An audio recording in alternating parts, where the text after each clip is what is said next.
বাংলাদেশের top 10 internet bank নিয়ে আমি একটা ভিডিও বানিয়েছিলাম। সেই ভিডিওতে আমি সবচেয়ে বেশি কমেন্টস পেয়েছি সেলপিন অ্যাপ নিয়ে। অনেকে আমাকে বলেছেন এই ভিডিওটা কি উদ্দেশ্যমূলক কিনা, অর্থাৎ আমি ওই ভিডিওতে সেলপিন অ্যাপটাকে ইনক্লুড করিনি বাংলাদেশের টপ 10 ইন্টারনেট ব্যাংকিং অ্যাপের মধ্যে। সো এখানে একটা মিসআন্ডারস্ট্যান্ডিং হয়েছে। আসলে সেলপিন কোনো ইন্টারনেট ব্যাংকিং অ্যাপ না, এটা হচ্ছে একটা ডিজিটাল ওয়ালেট বা আমরা এমএফএস যেটাই বলে থাকি, লাইক দ্যাট বিকাশ, রকেট, নগদ যেরকম একটা এমএফএস বা ওয়ালেট। ইসলামী ব্যাংকের যে আই ব্যাংকিং অ্যাপ সেটা হচ্ছে আইবিবিএল আই স্মার্ট। সো এই আইবিবিএল আই স্মার্ট অ্যাপটা কিন্তু টপ 10 ইন্টারনেট ব্যাংকিংয়ের মধ্যে ইনক্লুড করা হয়েছে। সুতরাং সেলপিন যেহেতু ইন্টারনেট ব্যাংকিং অ্যাপ না, তাই সেলপিনকে আসলে ওখানে ইনক্লুড করা হয়নি। দ্বিতীয়ত আমি যে সবচেয়ে বেশি কমেন্টস পেয়েছি সেটা হচ্ছে পূবালী ব্যাংকের অ্যাপ নিয়ে, যে আমি পূবালী ব্যাংকের এই অ্যাপটাকে কেন এই টপ 10 ইন্টারনেট ব্যাংকিংয়ের মধ্যে আমি ইনক্লুড করিনি। এটা নিয়ে অনেকে আমাকে ভুল বুঝেছে কেন আমি এই অ্যাপটাকে ইনক্লুড করিনি।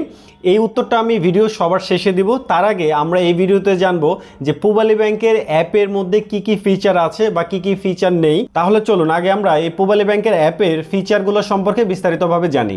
তো শুরুতে আমরা জানবো পূবালী ব্যাংকের এই অ্যাপ স্ট্যাটাস সম্পর্কে। পূবালী ব্যাংকের এই অ্যাপটার নাম হচ্ছে পিআই ব্যাংকিং। এই অ্যাপটা আপনি গুগল প্লে স্টোরে পেয়ে যাবেন। অ্যাপের সাইজ হচ্ছে 56 MB। তারপরে এই অ্যাপটা আপনি অ্যাপেল স্টোরেও পাবেন। অ্যাপেল স্টোরে এই অ্যাপের সাইজ হচ্ছে 108.5 MB। পূবালী ব্যাংক এই অ্যাপটা লঞ্চ করেছে 2020 সালে।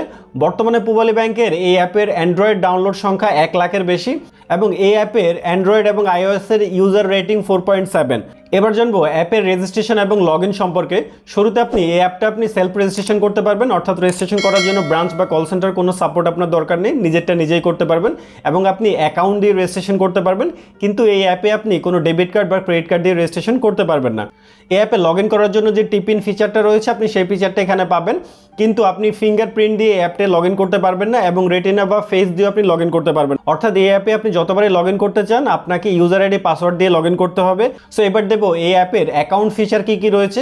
শুরুতে আপনি এই অ্যাপে চাইলে নতুন অ্যাকাউন্ট ওপেন করতে পারবেন। এই অ্যাপের মাধ্যমে আপনি আপনার অ্যাকাউন্টের সামারি দেখতে পারবেন, অ্যাকাউন্টের ডিটেলস দেখতে পারবেন, আপনি স্টেটমেন্ট ভিউ করতে পারবেন, আপনি স্টেটমেন্টের জন্য রিকোয়েস্ট করতে পারবেন, আপনি স্টেটমেন্ট আপনি পিডিএফে চাইলে সেভ করতে পারবেন, আপনি নতুন চেক বইয়ের জন্য রিকোয়েস্ট করতে পারবেন, আপনি আপনার চেক বই স্টপ করার জন্য, অর্থাৎ আপনি কোনো একটা চেক পেজ আপনি ইস্যু করেছেন, আপনি পরবর্তীতে চাইলে সেই পেজটা আপনি স্টপের রিকোয়েস্টও করতে পারবেন এবং আপনার কতগুলা চেক আপনার ইউজ করেছেন বা কতগুলো আনইউজড অবস্থায় আছে সেই স্ট্যাটাসটা আপনি এই অ্যাপের মাধ্যমে দেখতে পাবেন। কিন্তু এই অ্যাপের মাধ্যমে আপনি আপনার ডেবিট কার্ডটা অ্যাক্টিভেট করতে পারবেন না। আপনি চাইলে আপনার ডেবিট কার্ড হারিয়ে গেলে বা অন্য কোনো কারণে যদি ব্লক করতে চান আপনার সেই সুযোগটাও নেই।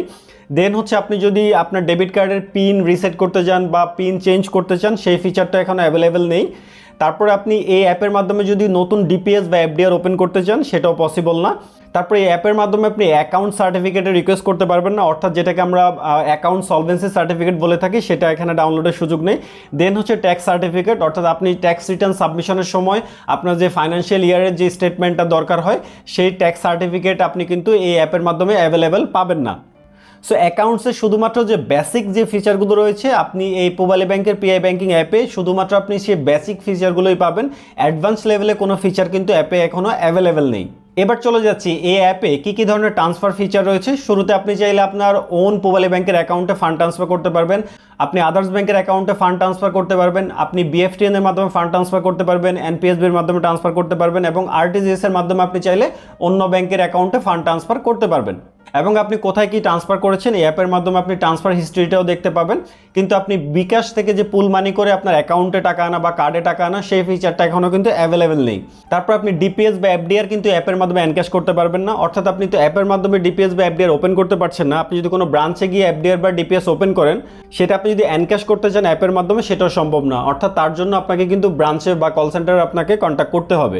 তবে অ্যাপের মাধ্যমে আপনি আপনার অ্যাকাউন্ট থেকে বিকাশে ফান্ড ট্রান্সফার করতে পারবেন, আপনি রকেটে ফান্ড ট্রান্সফার করতে পারবেন, আপনি নগদে ফান্ড ট্রান্সফার করতে পারবেন। এছাড়া ওকে ওয়ালেট, আইপে বা ক্যাশ বাবা অন্য যে ওয়ালেটগুলো আছে সেই ওয়ালেটগুলোতে কিন্তু ফান্ড ট্রান্সফারের সুযোগ নেই। এবং এই অ্যাপের মাধ্যমে আপনি চাইলে কোনো অ্যাকাউন্ট বা আপনি কোনো ওয়ালেট আপনি বেনিফিশিয়ারি হিসাবে সেভ করতে পারবেন। আপনি যদি বেনিফিশিয়ারি সেভ নাও করেন আপনি ওয়ান টাইমের মাধ্যমে কিন্তু আপনি ফান্ড ট্রান্সফার বা আপনি অ্যাকাউন্ট ট্রান্সফার করতে পারবেন। এই অ্যাপের মাধ্যমে আপনি চাইলে মোবাইল রিচার্জ করতে পারবেন, কিন্তু ভিসা বা মাস্টার কার্ড থেকে আপনি চাইলে অ্যাকাউন্টে যদি আপনি ফান্ড অ্যাড করতে চান সেটার সুযোগ নেই। তারপর আপনি ক্যাশ বাই কোড, অন্যান্য ব্যাংকের অ্যাপে যে ফিচারটা রয়েছে ক্যাশ বাই কোড, অর্থাৎ উইদাউট কার্ডে আপনি এটিএম থেকে ক্যাশ উইথড্র যে ফ্যাসিলিটিস সেটাও কিন্তু অ্যাপে এখনও অ্যাভেলেবেল নেই। তারপর আইডিটিপি ফিচারটাও কিন্তু এই অ্যাপে অ্যাভেলেবেল নেই, আইডিটিপিটা হচ্ছে বিনিময়। এবার দেখি ক্রেডিট কার্ডে কী কী ধরনের ফিচার রয়েছে। শুরুতে রয়েছে কার্ড ডিটেলস, অর্থাৎ card number, card name, expiry বা আদার যে ডিটেলসগুলো থাকে আপনি এগুলো কিন্তু অ্যাপের মাধ্যমে দেখতে পাবেন না। শুধুমাত্র আপনি আপনার অ্যাকাউন্ট থেকে আপনি আপনার নিজের যে ক্রেডিট কার্ড আছে সেই কার্ডে আপনি বিল পেমেন্ট করতে পারবেন। আপনি ক্রেডিট কার্ডের স্টেটমেন্ট ভিউ করতে পারবেন না বা স্টেটমেন্ট ডাউনলোডও করতে পারবেন না। শুধুমাত্র আপনি সেলফ ক্রেডিট কার্ড আপনি ট্যাগ বা আনট্যাগ করতে পারবেন। আপনি এখান থেকে চাইলে নতুন ক্রেডিট কার্ড বা আপনার রিনিউয়াল ক্রেডিট কার্ড আপনি অ্যাক্টিভেট করতে পারবেন না। আপনি চাইলে কার্ডটা ব্লক বা আনব্লক কোনো কিছু করারই সুযোগ নেই। আপনার কার্ডে যদি কোনো ইএমআই থাকে সেটাও আপনি অ্যাপের মাধ্যমে ডিটেলসটা দেখতে পারবেন না। আপনার কার্ডের মধ্যে যদি আপনি অটো বিল পেমেন্ট সেট করতে চান সেটাও কিন্তু এখানে সম্ভব না। এই অ্যাপের মাধ্যমে আপনি চাইলে কিন্তু কার্ড ক্লোজার রিকোয়েস্ট দিতে পারবেন না, অথবা কার্ডটা ক্লোজ হয়ে যাওয়ার পর যে এনওসি সেই এনওসি কিন্তু অ্যাপের মাধ্যমে নিতে পারবেন না। আপনাকে ব্রাঞ্চ বা কল সেন্টারে কন্ট্যাক্ট করতে হবে। দেন আপনার ক্রেডিট কার্ডের ফরেন পার্ট আপনি যদি অ্যানেবল বা ডিসেবল করতে চান, অর্থাৎ আপনি এখন দেশের বাইরে যাবেন, আপনি ফরেন পার্টটা অ্যানেবল করবেন, বা আপনি দেশের বাইরে থেকে এসেছেন যে কারণে ফরেন পার্টটা ডিসেবল করবেন, সেটাও কিন্তু সম্ভব না। আপনার ক্রেডিট কার্ডে আপনি কত এন্ডোর্সমেন্ট করেছেন, আপনি কত খরচ করেছেন বা কত ডলার অ্যাভেলেবেল আছে অর্থাৎ টিকিউ, সেটাও কিন্তু আপনি এই অ্যাপের মাধ্যমে চেক করতে পারবেন না। তার জন্য আপনাকে কল সেন্টার বা ব্রাঞ্চে ভিজিট করতে হবে। সো এবার দেখি এই অ্যাপের মাধ্যমে আপনি লোনের কী কী ফিচার পাবেন। শুরুতে আপনার যে লোনের ডিটেলস, অর্থাৎ ইএমআই বা কত টাকা লোন নিয়েছেন, আপনি কতদিন মেয়াদে নিয়েছেন, কতগুলো ইএমআই দিয়েছেন, কয়টা বাকি আছে, কোনো কিছুই কিন্তু অ্যাপের মাধ্যমে আপনি দেখতে পাবেন না। আপনার লোনটা ক্লোজ হওয়ার পর আপনি যদি এনওসি নিতে চান সেক্ষেত্রে আপনাকে কল সেন্টার বা ব্রাঞ্চে কন্ট্যাক্ট করতে হবে। আপনি অ্যাপের মাধ্যমে এনওসি নিতে পারবেন না। ইভেন এই অ্যাপের মাধ্যমে আপনি যদি লোন ক্লোজার রিকোয়েস্ট সাবমিট করতে চান সেটাও কিন্তু পসিবল না। লোনের রিপেমেন্ট শিডিউলও আপনি দেখতে পারবেন না। আপনি চাইলে কিন্তু ইএমআই ক্যালকুলেটারও আপনি এখানে ইউজ করতে পারবেন না। দেন হচ্ছে আপনার লোনের কত আউটস্ট্যান্ডিং আছে, যেটা ট্যাক্স রিটার্নের জন্য দরকার হয়, যে লোনের কত আউটস্ট্যান্ডিং আছে সেই ডিটেলসের জন্য যে সার্টিফিকেটটা দেওয়া হয় অন্যান্য ব্যাংকের অ্যাপের মাধ্যমে আপনি যে ফিচারটা পাচ্ছেন, আপনি পূবালী ব্যাংকের অ্যাপে কিন্তু লোনের বলতে গেলে কোনো ধরনের ফিচারই কিন্তু পাচ্ছেন না। সো এবার দেখি এই অ্যাপে আপনি পেমেন্টের কী কী ধরনের ফিচার পাবেন। যে কোনো মোবাইলের সিমে আপনি টপ আপ করতে পারবেন। তবে আপনি যদি কিউআরে বিল পেমেন্ট করতে চান, অর্থাৎ যেটাকে ইএমবিকো কিউআর বলে, অর্থাৎ ভিসা মাস্টারের যে কিউআর, সেই কিউআরে কিন্তু আপনি বিল পেমেন্ট করতে পারবেন না, কারণ সেটা কিন্তু এই অ্যাপটা এখনো সাপোর্ট করে না। আপনি শুধুমাত্র বাংলা কিউআরে আপনি পেমেন্ট করতে পারবেন, অর্থাৎ যে এনপিএসবি কিউআর আছে সেই কিউআরে আপনি চাইলে বিল পেমেন্ট করতে পারবেন কেনাকাটা করার পরে। এবং এই বাংলা কিউআরে আপনি ট্রানজ্যাকশন কোথায় কী করেছেন সেই হিস্ট্রিটা এখানে দেখতে পাবেন। বাংলাদেশ এগ্রিকালচার ইউনিভার্সিটির বিল চাইলে আপনি অ্যাপের মাধ্যমে পেমেন্ট করতে পারবেন, এবং আপনি বিলের স্টেটমেন্টও দেখতে পাবেন। আপনি বিপিওতে আপনি চাইলে এই অ্যাপের মাধ্যমে পেমেন্ট করতে পারবেন, আপনি ডেস্কোতে পেমেন্ট করতে পারবেন, ডিপিটিসিতে পেমেন্ট করতে পারবেন, লিঙ্ক3 যে ইন্টারনেট সার্ভিস প্রোভাইডার কোম্পানি রয়েছে আপনি সেখানে চাইলে এই অ্যাপের মাধ্যমে পেমেন্ট করতে পারবেন, এবং আপনি ওয়াসার বিল পেমেন্ট করতে পারবেন, যেটা ঢাকা ওয়াসা সেটার বিল। এছাড়াও কিন্তু বিল পেমেন্টে আরও অনেক হিউজ অপশন রয়েছে। আপনি গভর্নমেন্টের ল্যান্ড ট্যাক্স বলেন বা অন্যান্য যে বিদ্যুৎ বিলগুলো রয়েছে সেগুলো কিন্তু আপনি এই অ্যাপের মাধ্যমে বিল পেমেন্ট করতে পারবেন না। এবার দেখি এই অ্যাপে আদার্স কী কী ধরনের ফিচার রয়েছে। শুরুতে আপনি ডিসপিউট ম্যানেজমেন্ট, অর্থাৎ আপনি এই যে ডেস্কো ডিপিডিসি এগুলোতে বিল পেমেন্ট করলে যদি কোনো কারণে সেটা ডিসপিউট হয়, আপনি এখান থেকে চাইলে সেই ডিসপিউটের জন্য কমপ্লেন রেজ করতে পারবেন। দেন এই অ্যাপের মাধ্যমে আপনি চাইলে আপনার ইউজার নেমটা চেঞ্জ করতে পারবেন, অ্যাপের যে লগ ইন ইউজার রয়েছে সেটা, আপনি পাসওয়ার্ড চেঞ্জ করতে পারবেন, আপনি 2FA মোড চেঞ্জ করতে পারবেন, অর্থাৎ যে অথেন্টিকেশন রয়েছে আপনি ওটিপি চাইলে মোবাইলে নিতে পারবেন বা ইমেইলে নিতে পারবেন, সেটা এখান থেকে আপনি চাইলে কিন্তু চেঞ্জ করতে পারবেন। দেন আপনি ব্রাঞ্চ বা এটিএম যে লোকেটর রয়েছে অ্যাপের মধ্যে সেই লোকেটর অপশন রয়েছে, তার মাধ্যমে আপনি জানতে পারবেন যে পূবালী ব্যাংকের কোথায় এটিএম রয়েছে বা কোথায় ব্রাঞ্চ রয়েছে। সো অ্যাপের মাধ্যমে আপনি কী কী ধরনের অনলাইন অ্যাপ্লিকেশন করতে পারবেন, আপনি নতুন কারেন্ট অ্যাকাউন্ট বা সেভিংস অ্যাকাউন্ট ওপেন করতে পারবেন। সো এবার আমরা জানবো পূবালী ব্যাংকের যে পিআই ব্যাংকিং যে অ্যাপটা রয়েছে সেটা সামারিটা জানবো। তো শুরুতে আমি যদি আপনাদেরকে এই অ্যাপের ইউআই ইউএক্স সম্পর্কে একটু বলি, সেটা হচ্ছে বর্তমানে বাংলাদেশের যেগুলো টপ আই ব্যাংকিং অ্যাপ রয়েছে যেসব ব্যাংকের, যেমন ব্র্যাক ব্যাংক, সিটি ব্যাংক বা মিউচুয়াল ট্রাস্ট ব্যাংক অথবা অন্য যে ব্যাংকগুলোর, সেগুলোর ইউআই ইউএক্সটা আসলে অনেক বেশি স্মুথ এবং কাস্টমাইজ, এবং আরও যে অপশনগুলো রয়েছে সেগুলো আরও অর্গানাইজ। কিন্তু পূবালী ব্যাংকের যে পিআই ব্যাংকিংয়ের যে ইউজার ইন্টারফেস রয়েছে এটা আমার কাছে খুবই অর্ডিনারি লেগেছে। সো এটাকে চাইলে কিন্তু আরও কাস্টমাইজ করা যায়, আরও লুক্রেটিভ করা যায়, এবং অপশনগুলো বা ডিজাইনগুলো কিন্তু চাইলে আরও কাস্টমাইজেশন করার সুযোগ রয়েছে। দ্বিতীয়ত হচ্ছে ফিচার। বর্তমানে যে টপ ব্যাংকিং যে অ্যাপগুলো রয়েছে সেখানে যে ধরনের ফিচার রয়েছে, সো ফিচারের দিক থেকে কিন্তু পূবালী ব্যাংকের পিআই ব্যাংকিং এই অ্যাপটা কিন্তু অনেক পিছিয়ে।